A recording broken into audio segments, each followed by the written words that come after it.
하나님의 말씀은 구약성경 시편 63편 1절로 11절 말씀입니다. 구약성경 846조 시편 63편 1절로 11절 말씀 제가 봉독하도록 하겠습니다. 하나님이여 주는 나의 하나님이시라. 내가 간절히 주를 찾되 물이 없어 마르고 황폐한 땅에서 내 영혼이 주를 갈망하며 내 육체가 주를 앙모하나이다. 내가 주의 권능과 영광을 보기 위하여 이와 같이 성수해서 주를 바라보았나이다. 주의 인자하심이 생명보다 나음으로 내 입술이 주를 찬양할 것이라. 이러므로 나의 평생에 주를 송축하며 주의 이름으로 말미암아 나의 손을 들리이다. 골수와 기름진 것을 먹음과 같이 나의 영혼이 만족할 것이라. 나의 입이 기쁜 입술로 주를 찬송하되 내가 나의 침상에서 주를 기억하며 새벽에 주의 말씀을 작은 소리로 읊조릴 때에 하오리니 주는 나의 도움이 되셨음이라. 내가 주의 날개 그늘에서 즐겁게 노래하리이다. 나의 영혼이 주를 가까이 따르리니 주의 오른손이 나를 붙드시거니와 나의 영혼을 찾아 멸하려 하는 그들은 땅 깊은 곳에 들어가며 칼의 세력에 넘겨져 승냥이의 먹이가 되리이다. 왕은 하나님을 즐거워하리니 주께 맹세한 자마다 자랑할 것이나 거짓말하는 자의 입을 막히리로다. 아멘. 우리는 이미 경험하고 있는 것처럼 잘 갖추어져 있는 환경에서 우리는 많은 도움을 얻게 됩니다. 예를 들어서 이런 사진을 한번 바라보시기 바랍니다. 카페인 것 같은데 아주 분위기가 괜찮습니다. 여기는 또 이렇게 카페에 올라가서 이 방석에 등을 대고 앉아서 편안히 앉아서 차를 마실 수 있는 공간이고, 여기는 북카페, 여기서 책도 보면서 차도 마시면서 또 요즘 학생들이 이런 데 가서 노트북 켜놓고 공부도 하면서 숙제도 하면서 즐기는 이런 곳입니다. 한번 이 중에 어디 한번 가보신 데 있습니까? 없으시죠? 한번 가보시면은 차 맛도 없어도 차 맛이 있을 것이고 분위기도 괜찮을 것입니다. 이런 데 가면은 왠지 내가 좀 뭐가 좀 된 것 같고 대접을 받는 것 같고 좀 내가 이런 분위기에 잘 어울리는 사람 같이 느껴지기도 합니다. 한마디로 기분이 굉장히 좋다는 거죠. 그런데 이런 곳에를 한번 가서 차를 마신다고 한번 생각해 보십시오. 너무나도 정신없이 어지러나 있고, 또 얘는 온갖 책을 다 책상에서 끄집어내 가지고 저 위에 다 걸쳐 앉아서 무슨 생각을 하고 있는지 모르겠지만 참 기분은 괜찮을 것 같은 그런 표정을 짓고 있습니다. 엄마는 굉장히 지금 심란해할지도 모르겠지만 우리가 앞에서 본 분위기와 이 지금 뒤에서 바라보는 사진의 차이점은 굉장히 많은 차이를 가져올 것입니다. 무엇을 말하냐면 우리는 분위기에 잘 적응할 줄 아는 사람들이라는 것입니다. 어지러운 곳보다는 깨끗한 곳, 좀 구질구질한 곳보다는 좀 쌈박하고 왠지 분위기가 있어 보이는, 나는 그런 분위기에 어울리지 않는 사람이라 할지라도 우리는 좋은 분위기에 어울리기를 좋아하는 그런 사람들이라는 것입니다. 왠지 그곳에 가면 차 맛이 좋을 것 같고, 그곳에 가면은 편안할 것 같고, 그곳에 가면은 지금 심란했던 내 심정이, 마음이 좀 해소가 돼서 기분이 전환될 것 같은 그런 마음이 들 만한 공간일 것입니다. 우리는 이렇게 어떤 분위기에 잘 어울리기를 원하는 그런 사람들입니다. 마찬가지입니다. 여러분들 한번 생각해 보십시오. 50년 전에 교회에 나오셨던 분, 신장로님 50년 전에 계셨죠? 다른 분, 그러면 이제 없어요. 그러면 신장로님은 50년 전 예배를 드렸던 그 장소와 지금 드리는 장소를 비교해 보실 수 있었을 겁니다. 어디가 더 좋습니까? 그래도 뭐니 해도 옛날이 좋죠? 그렇진 않을 것입니다. 저도 어렸을 때 간 교회가 마룻바닥에 그냥 방석 깔고 앉아서 예배 드리다가 어느 교회가 이사 가는 바람에 의자 12개를 내놓고 가서 저희 예배당이 좀 커가지고 한쪽에만 이렇게 12개 놓고 이쪽은 그냥 바닥에 앉는 거예요. 먼저 온 사람들이 앉는데 아무도 잘 거의 앉으려고 하질 않습니다. 그래서 어르신 몇 분하고 제가 그냥 건방지게 홀라당 가서 앉았는데 그 뒤부터는 이제 와서 편안하게들 앉으시더라고요. 앉아서 예배 드리는 그거, 또 처음에는 우리는 어렸을 때 교회 가면 무조건 무릎 꿇고 기도해야 된다는 거, 그리고 끝날 때까지 무릎을 꿇고 있어야 되는 거. 중간에 이쪽 다리 폈다 저쪽 다리 폈다가 코에다가 침도 발랐다가 참 힘든 그런 불편한 자리에서도 우리는 예배를 드렸지만 그때와 지금을 비교한다면 지금은 얼마나 좋습니까? 춥지도 않고 덥지도 않고 편안한 의자에서 그냥 따뜻하게 예배 드리는 이 모습과 예전에 우리가 드렸던 예배의 모습은 정말 불편하게 짝이 없었을 것입니다. 오늘 이 시편을 지은 다윗의 심정이 바로 그것입니다. 그는 편안하게 하나님의 성전에서 예배를 드리던 그런 사람이었습니다. 그런데 그가 지금 예배 드리는 것은 예배를 드려야 할 것은 하나님을 만나야 할 것은 광야라는 것입니다. 예전에 성지순례 가서 저희를 인도했던 가이드 선교사님이 어느 교회에서 한 30여 명이 왔는데 단체로 왔는데 광야를 지나다가 선교사님 우리 광야 체험을 한번 해보고 싶습니다 라고 해서 버스에서 다 내려가지고 광야 체험을 했답니다. 한낮에 햇볕이 쨍쨍 내리쬐는데 정말 엄청 뜨겁습니다. 그때가 보통 평균 2월 달이에요. 그런데도 엄청 뜨겁고 더운 날이에요. 그런데 그 광야 체험을 한다고 그 땡볕에 한 2시간을 걷고 그리고 그곳에서 저녁을 먹고 밤을 지새는데 이 선교사님은 거의 뜬 눈으로 샜답니다. 왜냐하면 광야가 물론 난생 처음 와서 성지순례라고 와서 그곳을 지나면서 이곳이 이스라엘 백성들이 걸어갔던 곳이다. 감격을 한번 느껴보기도 하고 분위기도 한번 젖어보려고 했지만 그것을 인도하시는 가이드님은 밤에는 우리나라 메뚜기처럼 이리 뛰고 저리 뛰는 수만큼 전갈들이 그렇게 많답니다. 그리고 밤에는 새벽녘쯤 되면은 서늘하니까 또 뱀들이 나와서 또 먹잇감을 이렇게 찾아다니는데 온 사람들은 그 분위기에 들떠서 있지만 이 가이드 하시는 이 선교사님은 혹시 전갈에 물릴까봐 빙글빙글 주위를 살피고 뱀이 나타날까봐 주위를 살피느라고 거의 잠을 못 잘 정도로 그렇게 불편했다고 합니다. 이런 그 상황, 그곳이 바로 광야라는 것입니다. 다윗은 믿었던 아들, 믿었던 신하들에게 지금 반란에 쫓겨나와 있습니다. 왕으로서 최고의 분위기 속에서 최고의 환경 속에서 하나님께 예배드리며 하나님을 섬겼던 다윗은 지금 이 광야에 쫓겨나와서 예배도 드릴 수 없고 또 마음대로 편안히 쉴 수 있는 그런 상황도 아니었습니다. 왜냐하면 반란을 일으킨 아들이 군사를 보내어서 자기를 잡아 죽이려고 쫓아오기 때문에 우리는 작년에 갑자기 나타난 이 코로나 바이러스로 인해서 전 세계가 지금 코로나 팬데믹 속에 빠져 있었습니다. 질병이 퍼지니까 치료하고 또 약을 개발하고 이런 것은 당연하겠지만 그 여파가 우리들에게까지 미쳐서 교회에서 예배드릴 수 없는 상황이 전개되었습니다. 지금까지 단 한 번도 전쟁으로 인해서 우리가 못 드린 적은 있어도 질병으로 인해서 예배를 못 드린 적은 없었던 거죠. 메르스가 있었던 때도 신종 코로나가 발병을 했을 때도 온 세계가 온 나라가 난리를 쳤어도 우리가 예배를 못 드린 적은 없었습니다. 그런데 이 코로나로 인해서는 우리는 예배를 드릴 수가 없는 상황이 되어서 가고 싶어도 못 가는 상황이 우리에게 벌어졌던 것입니다. 그나마 다행인 것은 과학의 발달로 집에서도 편안히 앉아서 휴대폰을 통해서 또 핸드폰을 컴퓨터를 통해서 드릴 수 있는 상황은 되었지만 아무래도 집에서 드리다 보니까 교회에서 드리던 것만큼의 어떤 경건함이나 자세가 나오지 않더라는 거죠. 노예 갔더니 장로님이 그러시더라고요. 우리 장로님이 아니라 다른 교회 장로님. 처음에는 정장을 딱 하고 딱 앉아가지고 거룩하게 예배를 드렸답니다. 한 2주, 3주 지나니까 아무도 안 보는데 그래서 이제 넥타이를 풀렀습니다. 다음에는 저고리를 벗었고요. 그 다음엔 바지를 벗었습니다.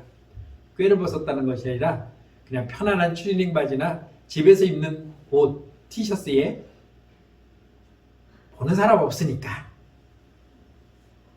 그러면서도 자기 자신이 이러면 안 되는데 라는 생각이 들었다는 거죠. 여러분 한번 생각해 보십시오. 그냥 집에 있던 반바지나 아니면 티셔츠 입다가 장로님이 탁 오셔갖고 오늘 나 기도지 탁 입으면 속에 뭐 입었는지 잘 안 보이죠. 그렇지만 와이셔츠가 없고 넥타이가 없으니까 장로님 왜 저렇게 입고 오셨을까? 우리는 이런 것은 상상도 해보지 않았습니다. 이것이 바로 내가 어떤 장소에서 하나님을 예배하는지에 따라서 달라질 수 있는 분위기라는 것입니다. 그렇게 예배를 나는 드렸다고 말하죠. 하지만 하나님 보시기에는 과연 그것이 내가 정말 영과 진리로 예배드리는 그러한 마음과 자세였는가라는 것입니다. 오늘 다윗이 예배드리는 것은 어떤 것입니까? 1절 말씀 보니까 뭐라고 말하냐면 물이 없어 마르고 황폐한 땅에서 내 영혼이 주를 갈망한다라고 말했습니다. 먼지 풀풀 나는 그러한 광야, 물 한 방울 없어서 먹고 싶어도 마실 수 없는 그러한 광야에서, 그러한 황폐한 땅에서 지금 나는 하나님을 찾고 있다는 것입니다. 그 좋은 예배당을 놔두고 그곳에 가서 내가 예배드리고 싶어도 갈 수 없는 상황이 지금 내 앞에 전개되어 있다는 것입니다. 여러분, 우리가 예배를 드리고 싶어도 드릴 수 없는 상황이 우리 앞에는 펼쳐져 있었습니다. 지금 우리는 지금 앞에 나와서 예배를 드리고 있지만 아직도 예배당에 나와서 드리지 못하는 다른 큰 교회들도 아직 존재하고 있다는 것입니다. 이것을 우리는 심각하게 받아들여야 됩니다. 2절 말씀에서 뭐라고 말합니까? 내가 주의 권능과 영광을 보기 위하여 이와 같이 성소에서 주를 바라보았나이다 라고 말했습니다. 다윗은 언제든지 하나님 앞에 나가서 예배드리기를 원했고 그곳에 가서 예물을 드리며 하나님을 만날 수 있는 그런 성소에서 예배드렸던 때를 지금 생각하고 있는 것입니다. 노래 중에 그런 노래 있죠. 이선희 씨가 부른 옛날이요. 과거에는 내가 언제든지 가고 싶으면 갈 수 있었던 그 예배당이 지금은 가고 싶어도 갈 수 없는 그런 예배당으로 바뀌어져 있었고 내 형편이 그렇게 달라져 있었다는 것입니다. 박윤서 목사님은 이 부분을 설교하면서 이렇게 해석하셨습니다. 다윗이 강조하는 요점은 성전에서 멀리 떠나 광야에 있으나 전날에 성전에 있을 때와 다름없이 주님을 간절히 사모하는 것이다. 장소는 바뀌었고 환경은 바뀌었지만 지금 다윗은 예전에 자기가 성전에서 예배드리던 그 마음과 지금 광야에서 하나님을 찾으며 예배드리는 그 마음이 동일하다는 것입니다. 우리는 환경을 탓할 것이 아니라 조건을 탓할 것이 아니라 내가 언제 어디서 어디에 있든지 무엇을 하든지 그곳에서 내가 하나님을 찾고 하나님께 예배드리고자 하는 그 마음과 정성은 변함이 없어야 된다는 것입니다. 성전은 하나님을 공경하는 여러 가지 거룩한 환경을 갖추고 있기에 거기서 주님을 사모하는 것은 쉬운 일이다. 그러나 광야에서는 그것이 어렵다라고 말했습니다. 우리가 아무 데서나 예배드릴 수 있지만 좋은 곳에서 환경이 갖춰진 거룩한 성전에서 예배드리는 그 마음과 그 자세가 광야에서는 온전하게 나올 수 없다는 것입니다. 왜 그렇습니까? 성전에서는 제물을 잡아서 드리는 그 절차가 있었는데 광야에서는 그것을 할 수가 없습니다. 우리가 비대면으로 예배드릴 때에 우리는 예배 중에 말씀을 듣고 하나님 앞에 준비한 예물을 드립니다. 그런데 보면은 예물이 통장으로 입금된 분도 있고 입금이 안 된 분도 있어요. 분명히 보았을 거라고 저는 생각합니다. 예배를 드렸다고 제가 카톡에 보면은 몇 명이 보았는지 몇 명이 안 봤는지 체크가 돼요. 그럼 이제 예를 들어서 4사람이 아직 이것을 안 봤다면은 계산을 합니다. 요즘은 부부니까 하나만 틀어놓고 봤을 거야. 그렇게 따져보면은 분명히 안 드린 사람이 있어요. 하지만 드린 사람으로 생각해 보았을 때 이분은 예배 드렸을 것 같은데 왜 예물을 입금을 안 했지? 우리 분명히 약속했잖아요. 약속이라기 하기보다는 제가 일방적으로 말한 거지만 하지만 예배를 드리면은 그 예배에 맞는 예물이 따르는 것은 지극히 당연한 것입니다. 이것이 무엇을 말합니까? 성전에 와 때는 내가 이 모든 것을 갖춰서 드릴 수 있는 그런 것이 준비되지만 집에서 드릴 때는 그만큼의 소홀함이 내게서 나타날 수 있다는 겁니다. 다윗의 형편이 지금 그런 겁니다. 성전에서는 내가 제물을 잡아서 하나님께 드리고 하나님께 나아갈 수 있지만 지금 광야에서는 제사장도 없고 그래서 내가 제물을 잡을 수도 없고 드릴 수도 없는 그런 환경의 변화가 나타나고 있다는 것입니다. 그러나 다윗은 어떻습니까? 내가 하나님을 찾고자 하는 그 마음만큼은 변함이 없다는 거예요. 6절 말씀에서 다윗은 이렇게 고백합니다. 내가 나의 침상에서 주를 기억하며 새벽에 주의 말씀을 작은 소리로 읊조릴 때라고 말하고 있습니다. 다윗은 당신이 하나님을 사랑하고 하나님을 찾으며 살았던 그 때를 기억하면서 내가 새벽에 맞도록 밤새도록 잠을 이루지 못하며 주의 말씀을 지금 읊조리고 있다는 것입니다. 하나님을 찾고 있다는 것입니다. 하나님께 기도하며 하나님과 대화하고 있다는 것입니다. 반란이 일어나서 목숨을 살리고자 허겁지겁 궁을 빠져나왔습니다. 제대로 신발을 신었는지 없었는지 모르겠지만, 왕관을 챙겼는지 왕포를 입고 있었는지 모르겠지만, 그는 급하게 말을 타고 몇몇 군사들과 도망쳐 나오기 바빴습니다. 황폐한 광야에 아무것도 없는 그 광야로 뛰쳐나와서 지금 간신히 몸을 피하고 밤을 맞이하고 있는 것입니다. 그리고 생각해 보니까 나는 여전히 하나님을 찾고 있지만, 내가 하나님을 찾고 있는 그 마음은 변함이 없지만, 내가 예배드리고자 하는 이 장소는 예루살렘 성전에서 드렸던 그 예배의 모습이 나오지 않고 있다는 것입니다. 제일 사랑했던 아들 중에 하나였습니다. 압살롬은 정말 요즘으로 말하면 꽃미남이었어요. 외모가 준수했고 모든 사람들에게 정말 아름답다고 할 만큼 잘생긴 아들이었습니다. 그래서 그가 잘못을 했어도, 자기 형을 죽였어도 그를 용서하고 품었던 것이 바로 다윗이었습니다. 그런데 그가 어떻게 했습니까? 지금 믿었던 이 이스라엘을 건국하며 왕권을 지키며 많은 이웃 나라들을 정복하며 힘썼고 충성했던 그 장수까지도 압살롬에게 넘어가서 자기를 죽이려고 반역에 도모했던 그 사람들을 생각해 본다면 사람들은 뭐라고 말하겠습니까? 그렇게 잘 나갔던 다윗이, 그렇게 떵떵거렸던 다윗이 결국은 자기 아들에게, 자기가 믿었던 그 충성스러운 그 신하에게 버림을 받고 쫓겨났다라고 하는 이 조롱거리가 된 지금 다윗의 그 심정은 이루말로 표현할 수 없었을 것입니다. 도저히 잠을 이룰 수가 없어서 그가 고백한 것이 무엇입니까? 바로 6절 말씀이었습니다. 내가 나의 침상에서 주를 기억하며 새벽에 주의 말씀을 작은 소리로 읊조리고 있습니다. 나아갈 수 없는 그 상황에서 밤새도록 잠을 이루지 못하며 하나님께 기도할 수밖에 없는 이 상황. 황폐한 광야에서 절망적인 상황이었습니다. 그럼에도 불구하고 다윗은 하나님을 찾고 있습니다. 원망하지 않았습니다. 불평하지 않았습니다. 하나님, 내게 뭐라고 약속했습니까? 나의 왕권이 든든하다고 말하지 않았습니까? 그런데 내가 믿었던 장수와 내가 사랑하는 아들이 내 왕자를 지금 찬탈했습니다. 불평하지 않았습니다. 낙심할 수도 있었을 것입니다. 그런데 그러한 조롱거리가 된 그러한 참담함 속에서도 다윗은 오히려 하나님에 대한 사랑, 하나님께서 자기를 사랑하고 있다는 그 모든 것을 깨달았습니다. 3절에서 다윗은 이렇게 말합니다. 주의 인자하심이 생명보다 나음으로 내 입술이 주를 찬양할 것이다. 주의 인자하심이, 주의 사랑하심이 생명보다 낫다. 그래서 내 입술은 주를 찬양한다라고 말하고 있는 것입니다. 여기에 나와서 지금 내가 깨닫고 있는 것은 무엇이냐면 주님의 인자하심과 사랑하심이 나에게 그렇게 있었다는 것을 지금 깨닫고 있는 것입니다. 평소에는 몰랐습니다.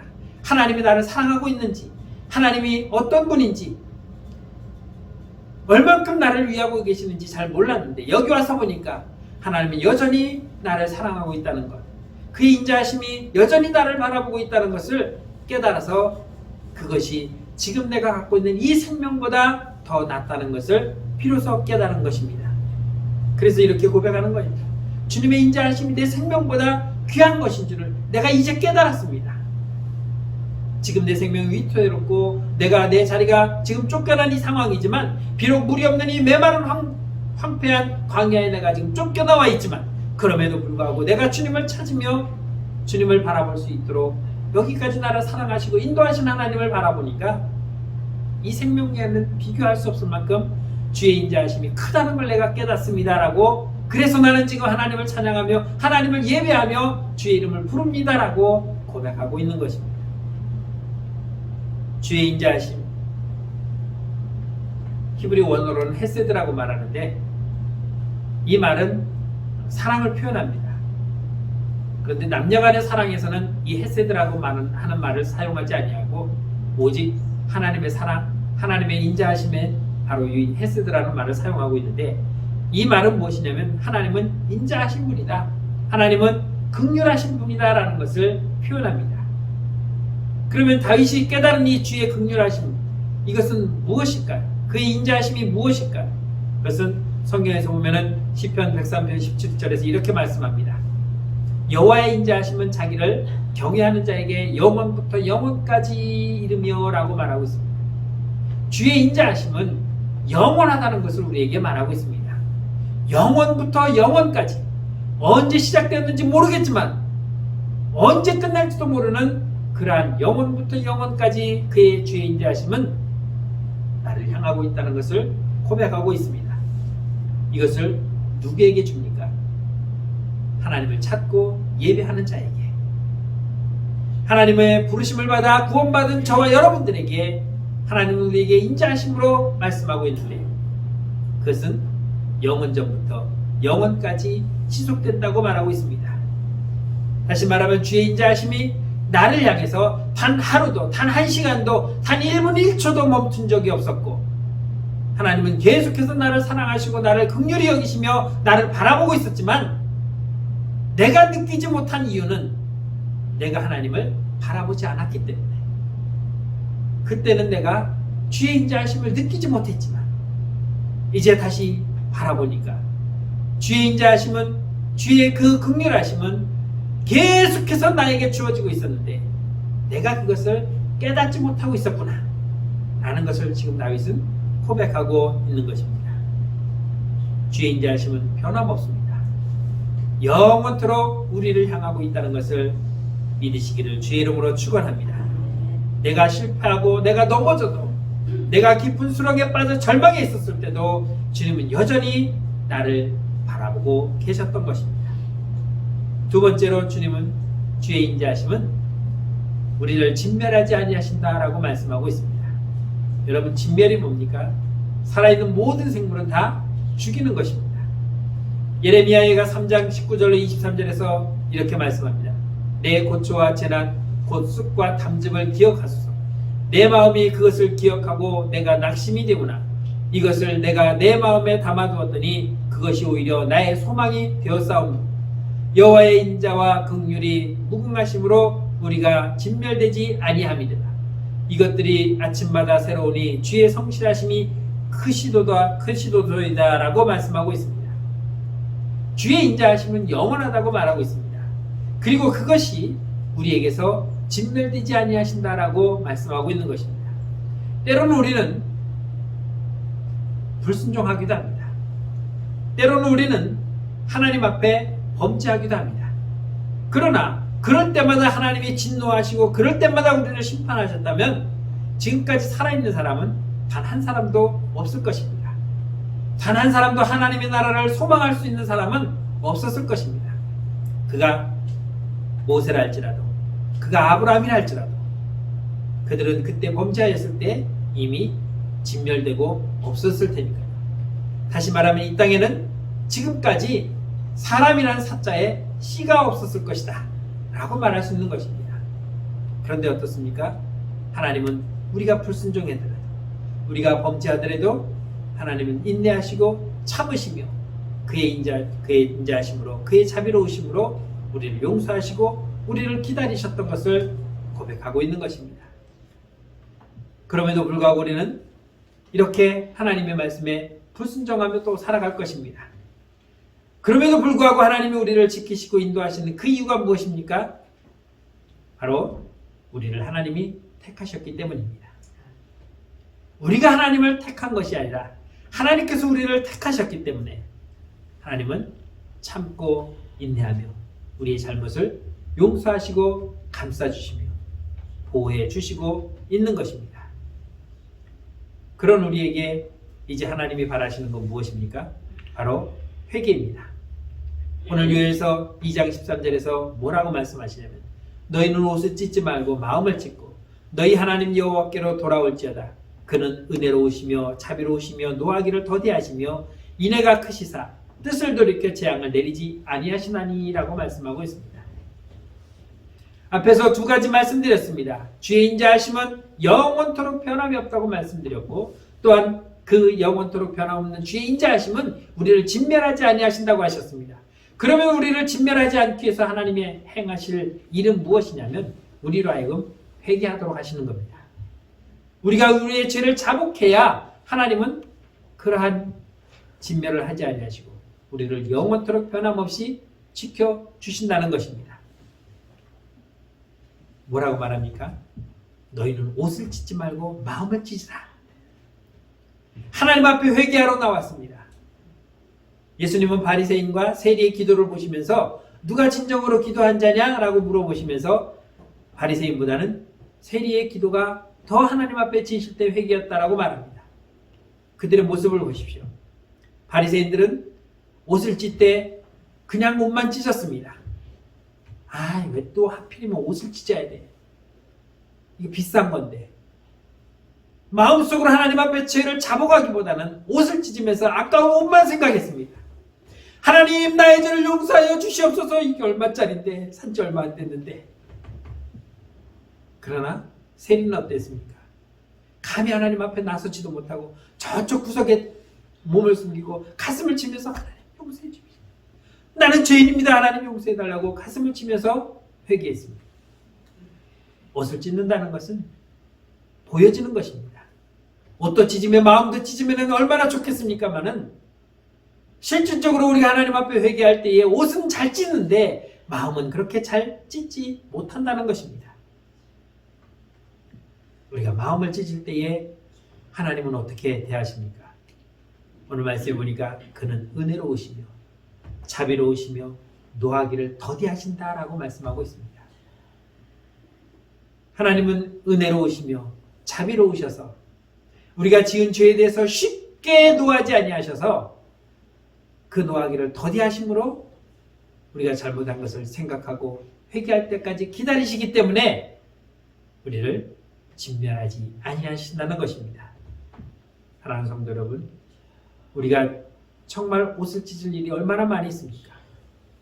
그러나 우리는 옷을 찢는 데서 멈추는 것이 아니라 가슴을 찢으며 하나님 앞에 자복하며 회개하는 심령이 될 때에 하나님은 우리의 주홍 같은 그 죄를 용서해 주시고 흰 양털같이 깨끗하게 해주신다고 말씀하고 있습니다. 동이 서에서 먼 것처럼 우리를 그렇게 죄악에서 멀리 떨구어 놓으신다고 말씀하고 있는 것입니다.